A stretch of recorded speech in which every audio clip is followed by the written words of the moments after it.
My new comic, Thunderhead, is on Kickstarter right now. Go check it out and enjoy the episode. Thanks.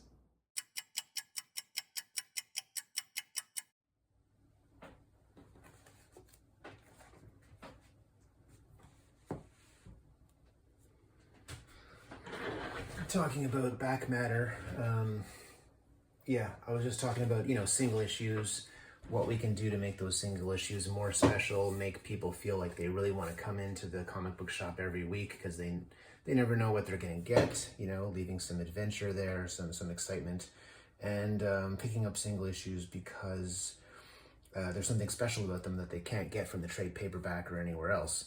I guess there's a lot of different examples, as I mentioned before. I remember Brian Bendis in Powers would have a really long letters column where he would be, pretty rough with the people that wrote in their letters. I always thought that was super interesting, but it was like a tongue-in-cheek kind of like busting people's balls kind of way that everyone knew what to expect from that. I remember, I think in Matt Fraction's series Casanova with I believe Gabriel Ba. He did back matter in there. In the back of that, one of my favorites, as I said, is Ed Brubaker and Sean Phillips. All of their work together is a lot of that stuff has interesting back matter, often written by other authors or film buffs or whatever. I've got Watchmen in front of me. As I was saying, during the pandemic, I got into getting some single issues. These are, I don't buy anything too expensive. These are not in perfect condition. I don't care if there's a few problems with them. To me, they're pretty much almost perfect and, very inexpensive to buy. And I just kind of I've always had the trade paperback. I didn't come along until after this, when this was coming out. I was just a little kid, too young to understand any of this stuff or really know anything about it. So I've always had the trade paperback, the collection of it.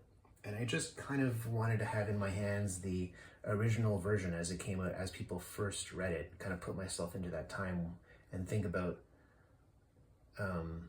when they were reading this, they were saying to themselves, this is something new, this is something we haven't seen before. So I got the single issues just to kind of put myself in that spot.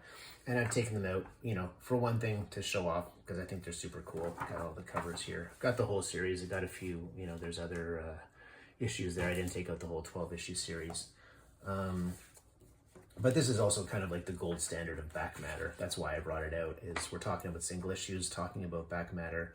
And in issue number 1, it's chapter 1, 1, 2, 3, 4, 5, 6 pages of serious, like, pretty, text heavy stuff. It's from, as it says, Hollis Mason, the original Owlman in the series. He wrote a book about his experience as a superhero. So they got some stuff reprinted here to, first of all, make you feel like this world is three-dimensional and very real. This book that they're talking about in the series actually exists, and you can read passages of it here. And also just adding a lot of value. You get the single issues. By the end of it, you think, well, that actually took a good amount of time, and that was well worth my money, and well worth, I can't wait to read the next one. I wonder what they'll include as back matter in the next one. I wonder where this story is going to go. So there's that. Issue number 2, same thing. It's more from Under the Hood, the fictional autobiography of Hollis Mason. I think in number 3, it's also the same thing. Yeah, more Under the Hood. So issue 1 to 3 has more of this stuff. Also filling out the world of the Minutemen, the kind of superheroes that came along before the Watchmen. This one, the cover is an Owlman kind of cover, kind of an Owlman-centric issue. And back here they have Blood from the Shoulder of Pallas.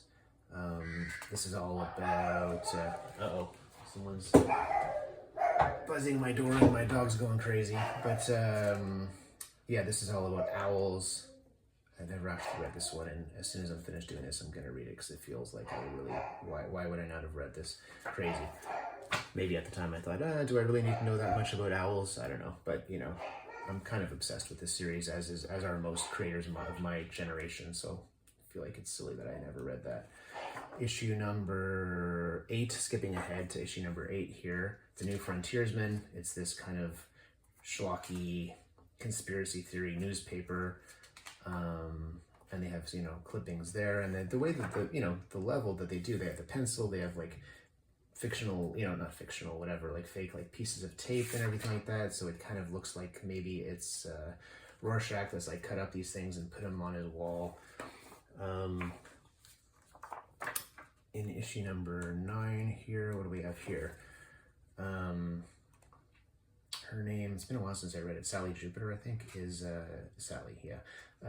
These are clippings that she kept of her experiences as a superhero. This always kind of embarrassed her daughter because some of them are from creepy fans of hers.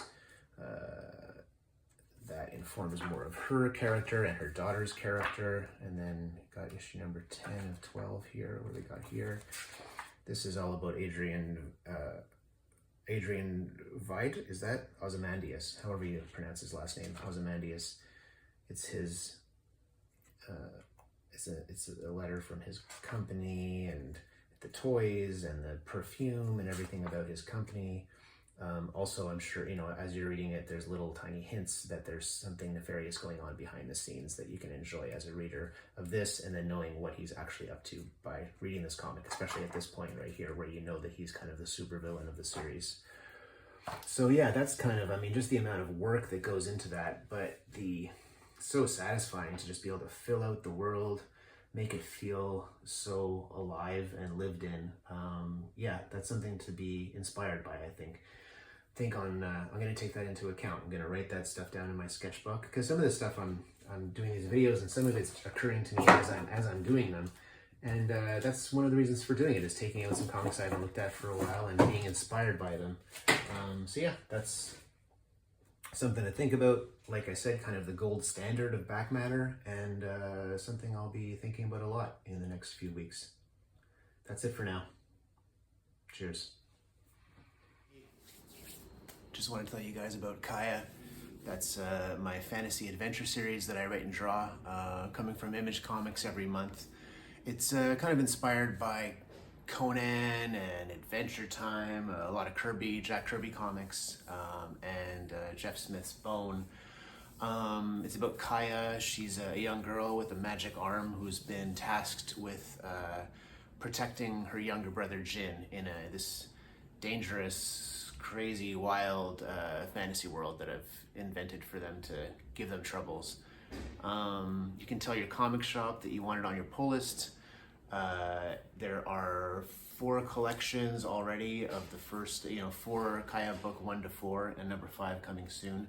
And yeah, you can get the book through comic shops or bookstores or Amazon or whatever, and the single issues come out monthly. You can get that at your comic shop.